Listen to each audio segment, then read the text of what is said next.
Hai guys, selamat datang di channel nonton film. Di video kali ini gue akan menceritakan film yang berjudul I Think We're Alone 2018.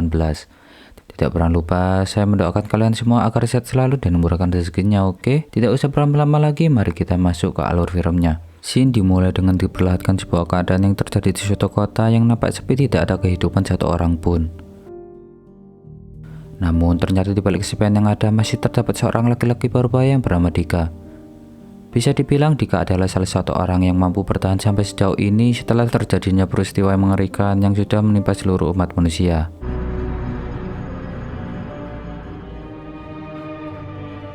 Peristiwa apa itu juga tidak bisa diketahui pasti, namun yang jelas Dika cuma beraktivitas sendirian tanpa ditemani satu orang pun. Beruntungnya Dika ini sempat bekerja sebagai penjaga perpustakaan, jadi ia bisa mengandalkan perpustakaan itu untuk berdiam diri. Untuk waktu demi waktu ia lewati dengan kenangan yang begitu luar biasa, sampai-sampai tidak bisa merasakan apa yang namanya itu berinteraksi.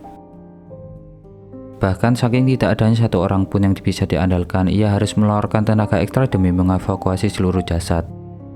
Baik itu mensterilkan rumah, membawa mayat, dan juga mengubur satu persatu mayat yang sudah ia bungkus. Apabila satu tempat sudah dibersihkan dan rapi, maka Dika akan memberikan tanda yang berarti tempat tersebut telah siap dihuni. Untuk memulai kegiatan, Dika harus menunggu terbitnya matahari agar bisa beraktivitas. Namun yang untungnya saja ketersediaan bahan bakar belumlah menjadi hal yang langka sampai sejauh ini. Singkat waktu, ia terbangun dari tidurnya dan ia langsung bergegas untuk melakukan segala aktivitas seperti biasanya.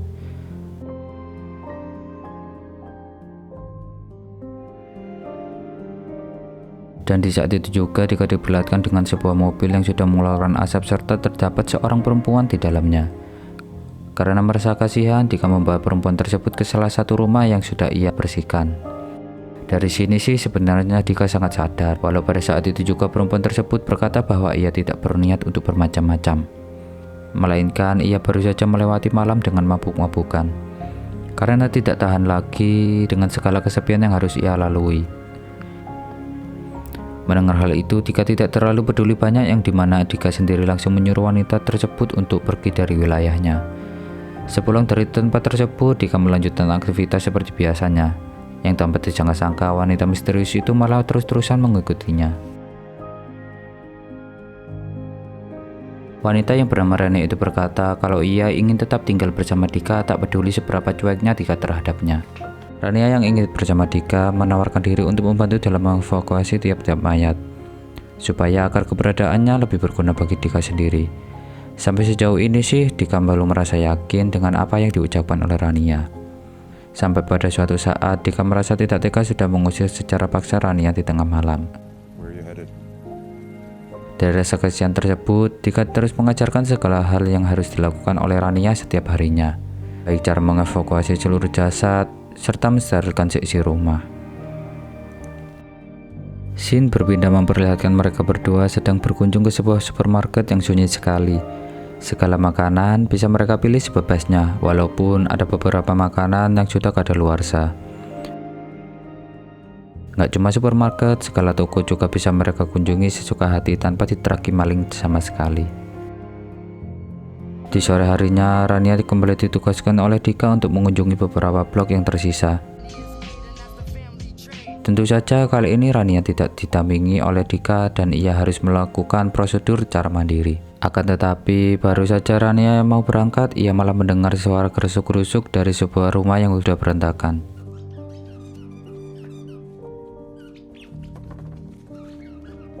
Ketika hari berganti, mereka berdua pun bergegas untuk memancing beberapa ikan di sebuah danau yang sangat hening.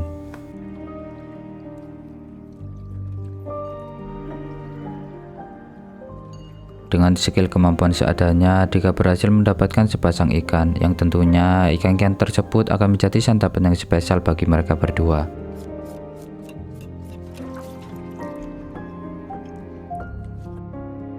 Pada esok harinya, anjing yang dibawa Rania itu sudah mulai rewel dan mengacak-ngacak berbagai buku yang selama ini dirawat oleh Dika. Dari situlah Dika pun terkena gigitan anjing tersebut yang berujung ia sengaja melepaskannya begitu saja.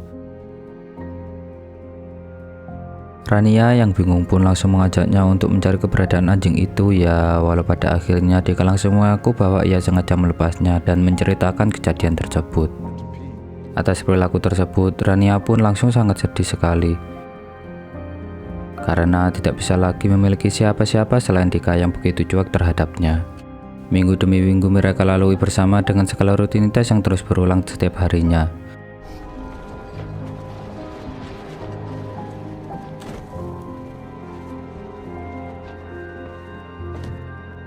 Dari sinilah Rania mulai belajar untuk memperbaiki panel surya yang berada di tiap-tiap rumah,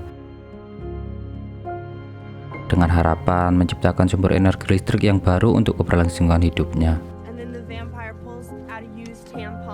Tidak terasa, hampir seluruh blok-blok yang ada di kota ini sudah mereka sterilkan satu persatu. Walaupun ada salah satu rumah yang terlihat masih belum diapa-apain, yang padahal rumah tersebut sudah diberikan tanda. Atas rasa penasaran tersebut, Rania pun langsung masuk dan disambut oleh jasad seorang ibu-ibu yang sedang duduk di ruang makan. Gak taunya ternyata itu adalah jasad dari ibunya Dika.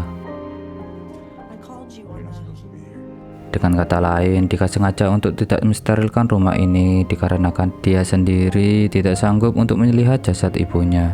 Yang pada akhirnya Dika sudah mampu untuk merelakan hal tersebut dan mereka pun langsung bergegas untuk mengubur jasadnya.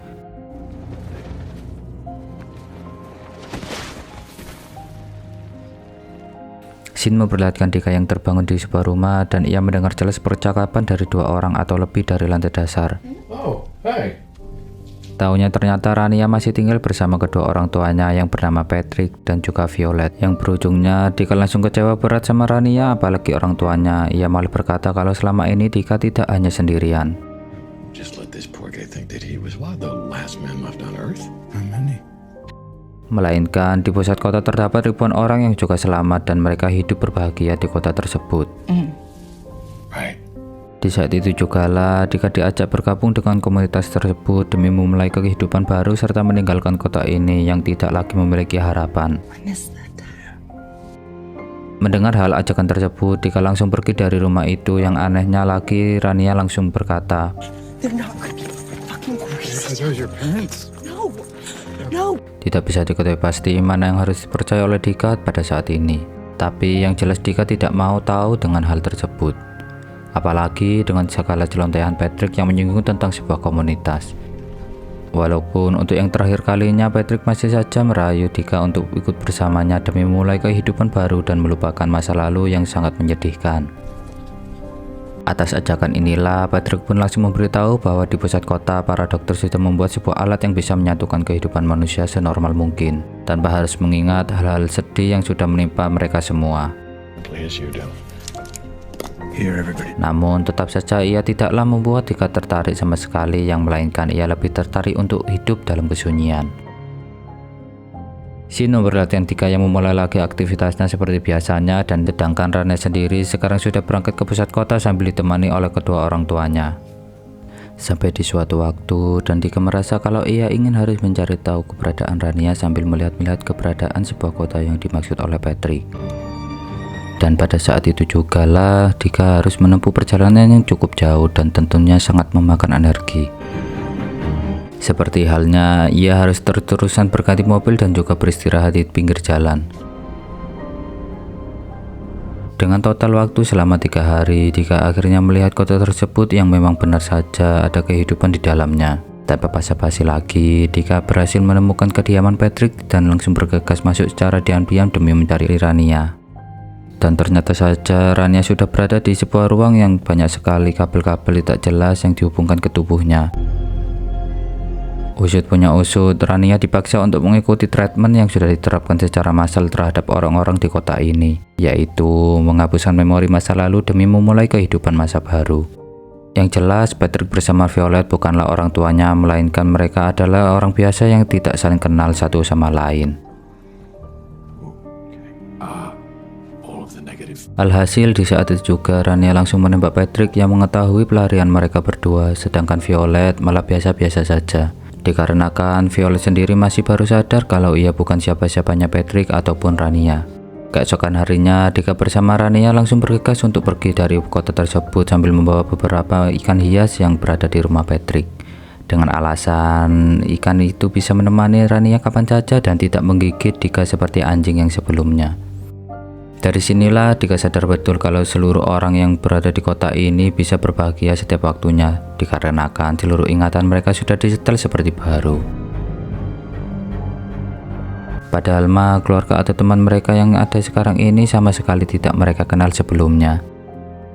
Di akhir film, Rania dan Dika memutuskan untuk membuat keturunan baru secara alami, serta kembali ke kota asal mereka demi membangun sebuah kehidupan. Oke deh guys, mungkin segini aja pembahasan alur film dari I Think We're Alone Now 2018. Sampai bertemu lagi di video berikutnya. Dadah.